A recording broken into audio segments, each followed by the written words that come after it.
بسم اللہ الرحمن الرحیم۔ محترم و مکرم سامعین کرام، ہمارے گھروں میں بے برکتی بہت زیادہ ہو چکی ہے اور نماز کی طرف جو ہے وہ گھر کے افراد نہیں جاتے، دیگر نیکیوں کی طرف نہیں جاتے۔ اس کی ایک بہت بڑی وجہ ہوتی ہے کہ گھر میں ایسے بہت سے کام ہوتے ہیں جن کی وجہ سے نحوست آ جاتی ہے، رحمت کے فرشتے گھروں میں نہیں آتے۔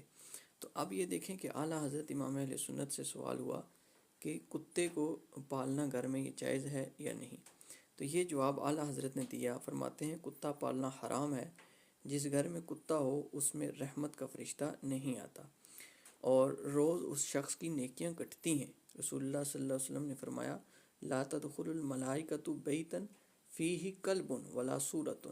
فرمایا کہ لا تدخلوا، نہیں داخل ہوتے، ملائکۃ فرشتے یعنی داخل نہیں ہوتے، بیتن اس گھر میں، فیہ کلب جس میں کتا ہوتا ہے، ولا صورۃ اور جس میں تصویر ہو۔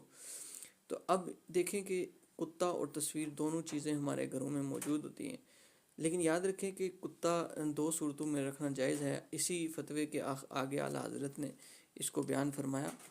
یہ جو ہے وہ احکام شریعت ہے کتاب، تو اس میں یہ جو عبارت ہے اس میں اعلیٰ حضرت نے بیان فرمایا کہ کتا جو ہے وہ دو طرح سے آپ رکھ سکتے ہیں۔ ایک یہ کہ شکار کے لیے ہو، کہ واقعی شکار کرنا ہو، کہ یعنی دوا کے طور پر یا منافع کے طور پر اگر آپ شکار کر رہے ہیں، لیکن تفریح کے طور پر یعنی ویسے ہی جو ہے وہ اپنے دل کو سکون دینے کے لیے اگر شکار کر رہے ہیں تو وہ بھی جائز نہیں ہوگا۔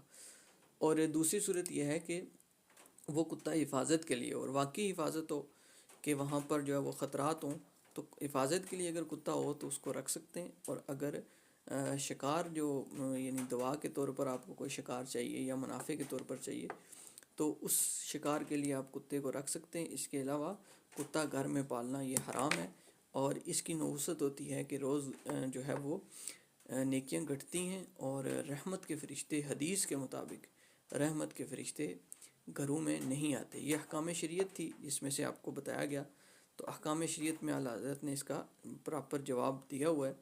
تو تمام حضرات اس حوالے سے لازمی توجہ فرمائیں کہ اگر گھروں میں کتے ہیں تو ان کو جو ہے وہ ختم کر دیں، اور جو ہے وہ اگر واقعی اجازت ہے شرعی طور پر تو رکھیں، اگر نہیں ہے تو ان کو نہ رکھا جائے۔